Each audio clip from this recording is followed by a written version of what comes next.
ಆತ್ಮೀಯರೇ, ನೀಲಿ ನಕ್ಷೆಯ ಪ್ರಕಾರ 10 ಅಂಕದ ಅತಿ ಸಂಭವನೀಯ ಪ್ರಶ್ನೆಗಳ ಒಂದು ಚರ್ಚೆಯನ್ನು ನಾವು ಈ ಪಾಠದಲ್ಲಿ ನೋಡೋಣ.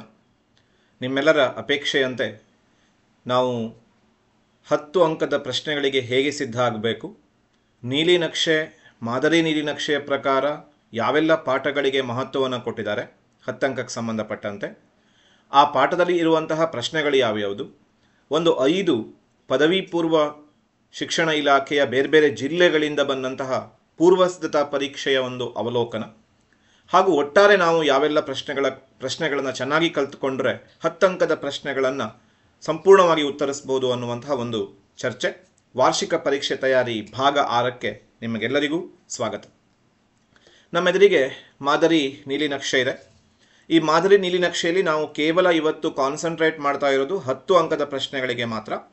10 ಅಂಕದ ಪ್ರಶ್ನೆಗಳಿಗೆ ಸಂಬಂಧಪಟ್ಟಂತೆ ನಾವು ಇಲ್ಲಿ ನೇರವಾಗಿ ಗಮನಿಸ್ತಾ ಇದ್ದೀವಿ. ಮೌರ್ಯರು, ಪ್ರಾಚೀನ ಭಾರತದ ಇತಿಹಾಸದಿಂದ ಮೌರ್ಯರು ಪಾಠದಿಂದ ಒಂದು ಪ್ರಶ್ನೆಯನ್ನು ಮಾದರಿ ನೀಲಿ ನಕ್ಷೆಯಲ್ಲಿ ಕೇಳಿದ್ದಾರೆ ಅಥವಾ ಕೊಡ್ತಾರೆ ಆ ಪಾಠದಿಂದ.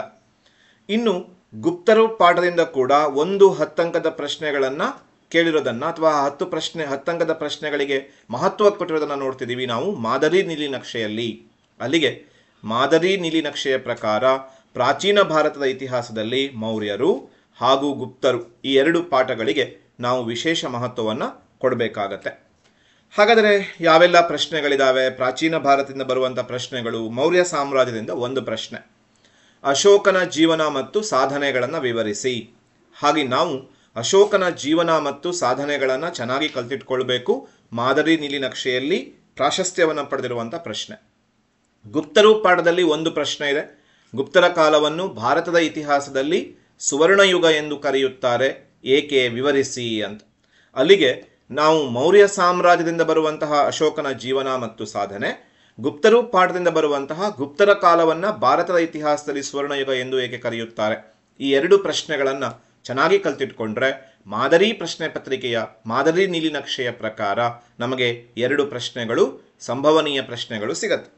ಇನ್ನು ನಾವು ಮಧ್ಯಯುಗೀನ ಭಾರತಕ್ಕೆ ಬರೋಣ. ಮಧ್ಯಯುಗೀನ ಭಾರತ, ಮಿಡಿಯುವಲ್ ಪೀರಿಯಡ್, ಇಲ್ಲಿ ಯಾವೆಲ್ಲ ಪಾಠಗಳಿಗೆ ಪ್ರಿಫರೆನ್ಸ್ ಅನ್ನು ಕೊಟ್ಟಿದ್ದಾರೆ, ವೇಟೇಜ್ ಅನ್ನು ಕೊಟ್ಟಿದ್ದಾರೆ ಅಂತ ನೋಡ್ತಾ ಬಂದರೆ ನಾವಿಲ್ಲಿ ಗಮನಿಸ್ತಾ ಇದ್ದೀವಿ. ದೆಹಲಿ ಸುಲ್ತಾನರು ಈ ಪಾಠದಲ್ಲಿ 10 ಅಂಕದ ಒಂದು ಪ್ರಶ್ನೆಯನ್ನು ಕೇಳಿದ್ದಾರೆ. ಅದಾದ್ಮೇಲೆ ನಾವು ನೋಡ್ತಾ ಇದ್ದೀವಿ ವಿಜಯನಗರ ಎಂಪೈರ್, ವಿಜಯನಗರ ಸಾಮ್ರಾಜ್ಯ, ಅಲ್ಲಿಂದ ಕೂಡ ಒಂದು 10 ಅಂಕದ ಪ್ರಶ್ನೆಗೆ ವೇಟೇಜ್ ಅನ್ನು ಕೊಟ್ಟಿದ್ದಾರೆ. ಅಲ್ಲಿಗೆ ದೆಹಲಿ ಸುಲ್ತಾನರು ಮತ್ತು ವಿಜಯನಗರ ಸಾಮ್ರಾಜ್ಯ ಈ 2 ಪಾಠಗಳಲ್ಲಿ ಬರುವ ವಿಭಿನ್ನವಾದಂತಹ ಪ್ರಶ್ನೆಗಳ ಕಡೆಗೆ ನಾವು ಗಮನ ಹರಿಸಬೇಕು. ದೆಹಲಿ ಸುಲ್ತಾನರು ಪಾಠದಲ್ಲಿ 3 ಪ್ರಶ್ನೆಗಳಿದ್ದಾವೆ. ಅಲ್ಲಾವುದ್ದೀನ್ ಖಿಲ್ಜಿಯ ಸಾಧನೆಗಳನ್ನು ವಿವರಿಸಿ ಅನ್ನುವ ಒಂದು ಪ್ರಶ್ನೆ ಇದೆ. ಮೊಹಮ್ಮದ್ ಬಿನ್ ತೊಗಲಕ್ಕನ ಆಡಳಿತಾತ್ಮಕ ಪ್ರಯೋಗಗಳನ್ನು ವಿಮರ್ಶಾತ್ಮಕವಾಗಿ ವಿಶ್ಲೇಷಿಸಿ ಅನ್ನುವಂಥ ಇನ್ನೊಂದು ಪ್ರಶ್ನೆ ಇದೆ. ದೆಹಲಿ ಸುಲ್ತಾನರ ಕೊಡುಗೆಗಳ ಬಗ್ಗೆ ಒಂದು ವಿವರಣೆ ನೀಡಿ ಅಂತ ಈ 3 ಪ್ರಶ್ನೆ ಇದೆ.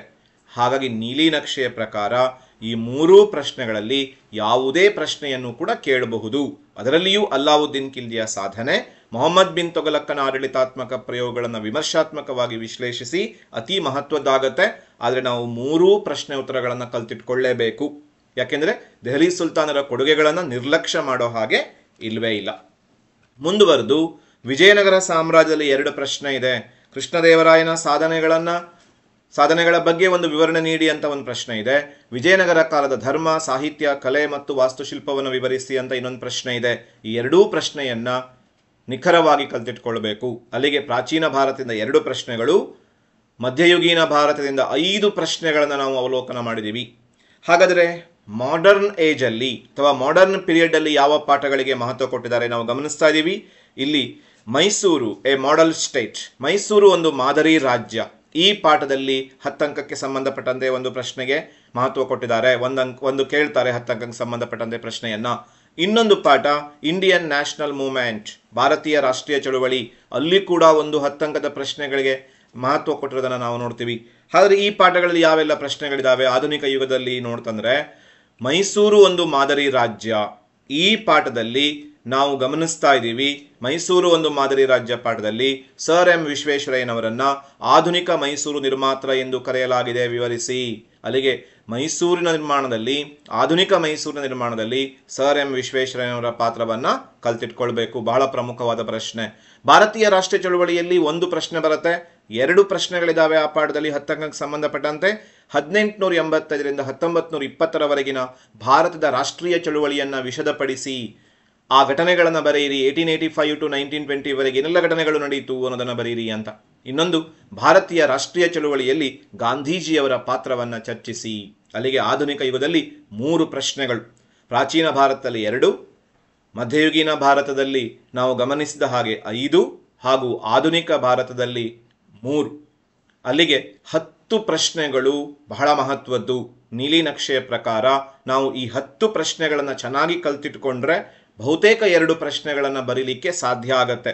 ಯಾವುದನ್ನು ಸ್ಕಿಪ್ ಮಾಡಬಾರ್ದು, ಎಲ್ಲ 10 ಪ್ರಶ್ನೆಗಳನ್ನು ಚೆನ್ನಾಗಿ ಕಲ್ತಿಟ್ಕೊಳ್ಬೇಕು. ಹಾಗಾದರೆ ನಾವೊಂದು ಹೋಲಿಕೆಯನ್ನು ಮಾಡೋಣ. ಒಂದು, ನಮ್ಮ ರಾಜ್ಯದ ಜಿಲ್ಲೆಯೊಂದರ ಪ್ರಶ್ನೆ ಪತ್ರಿಕೆ, ಪೂರ್ವ ಸಿದ್ಧತಾ ಪರೀಕ್ಷೆಯ ಪ್ರಶ್ನೆ ಪತ್ರಿಕೆ, ಅದರೊಂದಿಗೆ ನಾವು ಒಂದು ಹೋಲಿಕೆಯನ್ನು ಮಾಡಿಕೊಳ್ಳೋಣ. ಹೋಲಿಕೆಯನ್ನು ಮಾಡಿಕೊಂಡಾಗ ನಮಗೆ ಇಲ್ಲಿ ಗೊತ್ತಾಗ್ತಾ ಇದೆ ನೋಡಿ. ಇಲ್ಲಿ ದೃಷ್ಟಿ ವಿಕಲಚೇತನ ವಿದ್ಯಾರ್ಥಿಗಳಿಗೆ 2, ಉಳಿದ ವಿದ್ಯಾರ್ಥಿಗಳಿಗೆ 4, ಒಟ್ಟು 6 ಪ್ರಶ್ನೆಗಳನ್ನು ಕೇಳ್ತಾರೆ. ಗುಪ್ತರ ಕಾಲವನ್ನು ಭಾರತದ ಇತಿಹಾಸದಲ್ಲಿ ಸುವರ್ಣಯುಗ ಎಂದು ಏಕೆ ಕರೆಯುತ್ತಾರೆ? ನೀಲಿನಕ್ಷೆಯ ಪ್ರಕಾರ ಗುಪ್ತ ಸಾಮ್ರಾಜ್ಯದಿಂದನೇ ಕೇಳಿದಂತಹ ಒಂದು ಪ್ರಶ್ನೆ. ಅಲ್ಲಿಗೆ ದೃಷ್ಟಿ ವಿಕಲಚೇತನ ವಿದ್ಯಾರ್ಥಿಗಳಿಗೂ ಕೂಡ ನೀಲಿನಕ್ಷೆಯ ಪ್ರಕಾರವೇ ನಾವು ಅಧ್ಯಯನ ಮಾಡಿದರೆ ಇಲ್ಲಿ ಒಂದು ಪ್ರಶ್ನೆಯ ಉತ್ತರ ಸಿಕ್ಕೇ ಬಿಡುತ್ತೆ. ಇನ್ನು ಅಥವಾ ಭಾರತದ ಮೊದಲ ಸ್ವಾತಂತ್ರ್ಯ ಸಂಗ್ರಾಮಕ್ಕೆ ಕಾರಣಗಳು ಮತ್ತು ಪರಿಣಾಮಗಳನ್ನು ವಿವರಿಸಿ ಅಂತ ಕೇಳಿದ್ದಾರೆ.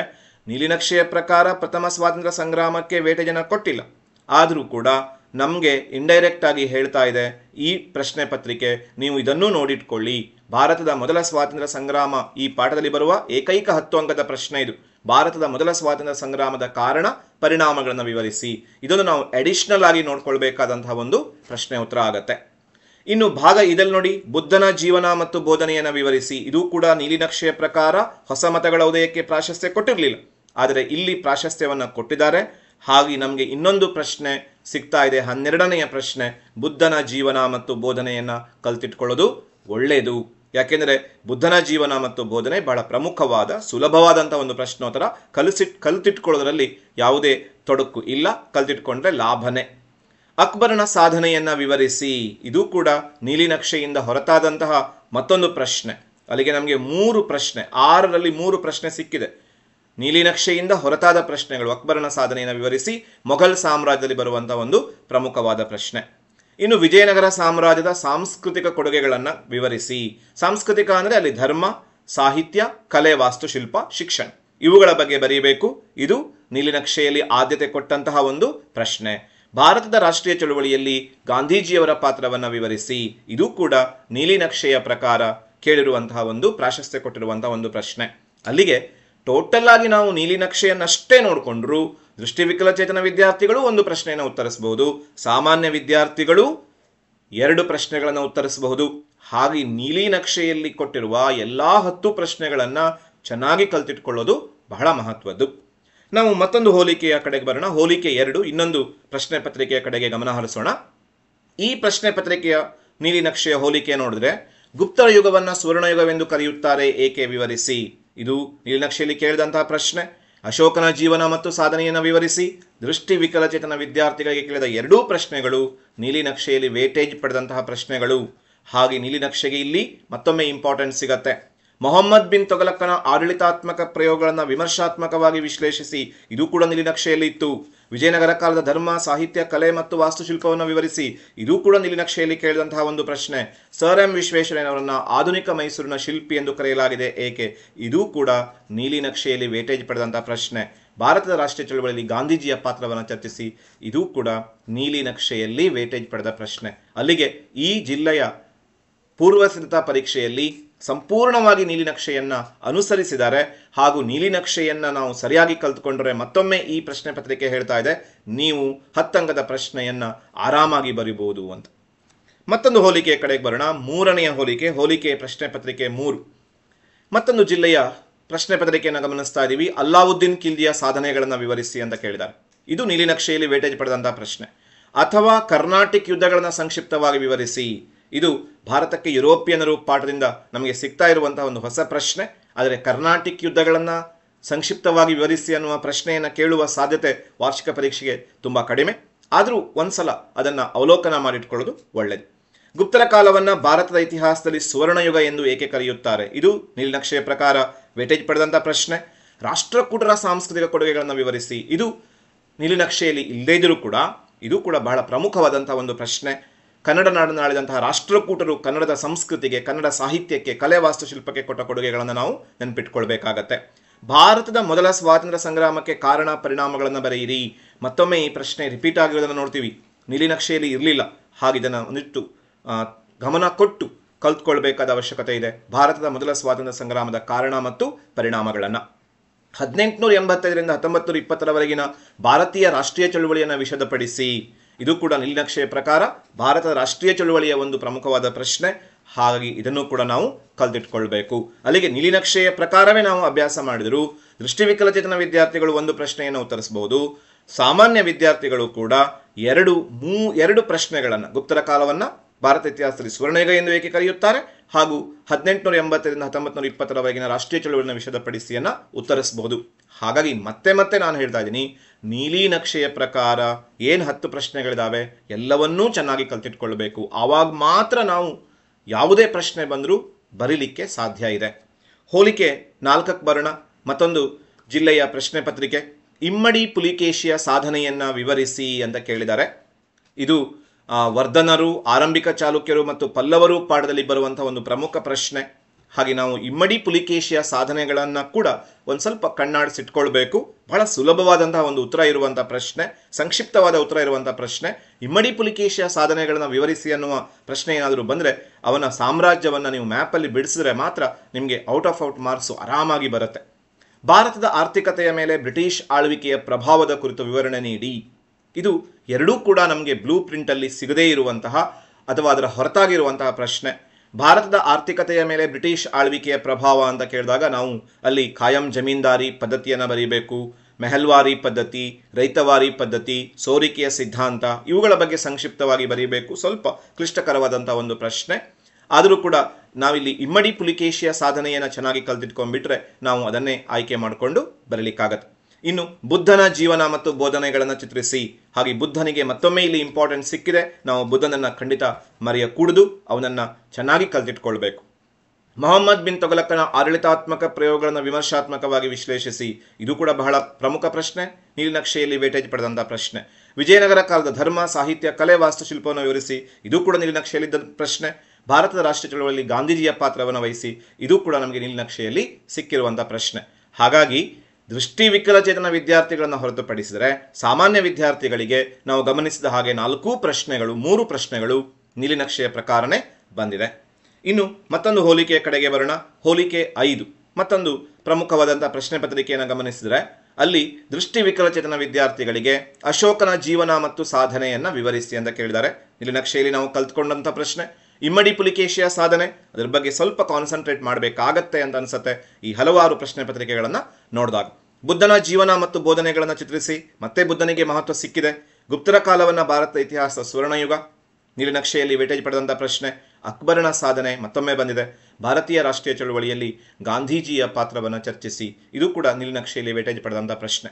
ಈ 5 ವಿಭಿನ್ನ ನೀಲಿನಕ್ಷೆಯ ಪ್ರಶ್ನೆ ಪತ್ರಿಕೆ ಹಾಗೂ ಮಾದರಿ ನೀಲಿನಕ್ಷೆಯಲ್ಲಿ ಕೇಳಿದ 10 ಪ್ರಶ್ನೆ ಪತ್ರಿಕೆ, 10 ಪ್ರಶ್ನೆಗಳು, ಇವೆಲ್ಲವನ್ನು ಅವಲೋಕಿಸಿದಾಗ ನಾವು ಹೆಚ್ಚುವರಿಯಾಗಿ ಕೆಲವು 10 ಪ್ರಶ್ನೆಗಳೇನಿದೆ ನೀಲಿನಕ್ಷೆಯಲ್ಲಿ ಕೇಳಿದ್ದು ಅಶೋಕನ ಜೀವನ ಮತ್ತು ಸಾಧನೆ, ಗುಪ್ತರ ಕಾಲದ ಸುವರ್ಣಯುಗ, ಅಲಾವುದ್ದೀನ್ ಖಿಲ್ಜಿ, ಮೊಹಮ್ಮದ್ ಬಿನ್ ತೊಗಲಕ್, ದೆಹಲಿ ಸುಲ್ತಾನರ ಕೊಡುಗೆಗಳು, ಆನಂತರದಲ್ಲಿ ಸರ್ ಎಂ ವಿಶ್ವೇಶ್ವರಯ್ಯನವರ ಸಾಧನೆಗಳು, ಭಾರತೀಯ ರಾಷ್ಟ್ರೀಯ ಚಳವಳಿಯಲ್ಲಿ ಗಾಂಧೀಜಿಯವರ ಪಾತ್ರ, 1885ರಿಂದ 1920ರವರೆಗಿನ ಘಟನೆಗಳು, ಕೃಷ್ಣದೇವರಾಯ, ವಿಜಯನಗರದ ಧರ್ಮ, ಸಾಹಿತ್ಯ, ಕಲೆ, ವಾಸ್ತುಶಿಲ್ಪ, ಈ 10 ಪ್ರಶ್ನೆಗಳ ಜೊತೆಗೆ ಹೆಚ್ಚುವರಿಯಾಗಿ ಒಂದು 3-4 ಪ್ರಶ್ನೆಗಳನ್ನು ನಾವು ಕಲ್ತ್ಕೊಂಡ್ಬಿಟ್ರೆ ನಿಶ್ಚಿಂತೆಯಾಗಿ 10 ಅಂಕವನ್ನು ನಾವು 10 ಅಂಕದ ಪ್ರಶ್ನೆಗಳಿಗೆ ಉತ್ತರಿಸಬಹುದು. ಅದರಲ್ಲಿ ಮೊದಲನೇದು ಬುದ್ಧನ ಜೀವನ ಮತ್ತು ಬೋಧನೆ, ರಾಷ್ಟ್ರಕೂಟರ ಸಾಂಸ್ಕೃತಿಕ ಕೊಡುಗೆಗಳು, ಇಮ್ಮಡಿ ಪುಲಿಕೇಶಿಯ ಸಾಧನೆಗಳು, ಪ್ರಥಮ ಸ್ವಾತಂತ್ರ್ಯ ಸಂಗ್ರಾಮದ ಕಾರಣ ಮತ್ತು ಪರಿಣಾಮಗಳು, ಅಕ್ಬರನ ಸಾಧನೆಗಳನ್ನು ವಿವರಿಸಿ ಅನ್ನುವ ಈ 5 ಪ್ರಶ್ನೆಗಳನ್ನು ಹೆಚ್ಚುವರಿಯಾಗಿ ಕಲ್ತಿಟ್ಕೊಳ್ಳೋದು ಬಹಳ ಒಳ್ಳೆಯದು. ಆಗ ನಮಗೆ 10 ಅಂಕದಲ್ಲಿ ಯಾವುದೇ ತೊಂದರೆ ಇಲ್ಲದೆ ಆರಾಮಾಗಿ ನೀಲಿನಕ್ಷೆಯನ್ನು ಹೊರತುಪಡಿಸಿ ಸ್ವತಂತ್ರವಾಗಿ ಕೆಲವು ಪ್ರಶ್ನೆ ಪತ್ರಿಕೆಯನ್ನು ತಯಾರಿಸುವವರು ಪ್ರಶ್ನೆಯನ್ನು ತೆಗೆದರೂ ಕೂಡ ನಾವು ನಿಶ್ಚಿಂತೆಯಿಂದ ಉತ್ತರವನ್ನು ಬರೆಯಬಹುದು. ಹಾಗೂ ಈ ಎಲ್ಲ 10 ಅಂಕದ ಪ್ರಶ್ನೆಗಳ PDF ಡಿಸ್ಕ್ರಿಪ್ಷನ್ ಬಾಕ್ಸಲ್ಲಿ ಸಿಗತ್ತೆ. ಅದನ್ನು ನೀವು ಡೌನ್ಲೋಡ್ ಮಾಡಿಕೊಂಡು ಅಧ್ಯಯನ ಮಾಡ್ಬೋದು. 10 ಅಂಕದ ಪ್ರಶ್ನೋತ್ತರಗಳನ್ನು ಚೆನ್ನಾಗಿ ತಯಾರು ಮಾಡಿಕೊಳ್ಳಿ. ಇನ್ನೇನು ಪರೀಕ್ಷೆ ಹತ್ತತ್ರ ಬರ್ತಾನೆ ಇದೆ. ತಯಾರಿ ಚೆನ್ನಾಗಿರಲಿ, ಸಮಯದ ಪರಿಪಾಲನೆ ಆಗಲಿ. ಸಮಯವನ್ನು ಸದುಪಯೋಗಪಡಿಸ್ಕೊಂಡ್ರೆ ನಿಮ್ಮನ್ನು ಗೌರವಿಸುವ ಸಮಯ ಬಂದೇ ಬರುತ್ತೆ. ಹೀಗೆ 10 ಅಂಕದ ಪ್ರಶ್ನೆಗಳಿಗೆ ಸಿದ್ಧರಾಗಿ ಅಂತ ಹೇಳ್ತಾ ಮುಂದಿನ ಭಾಗದಲ್ಲಿ ನಾವು 5 ಅಂಕದ ಪ್ರಶ್ನೆಗಳ ಸಿದ್ಧತೆಯ ಕಡೆಗೆ ಗಮನ ಹರಿಸೋಣ. ಅಲ್ಲಿಯವರೆಗೂ ಟೇಕ್ ಕೇರ್. Thank you.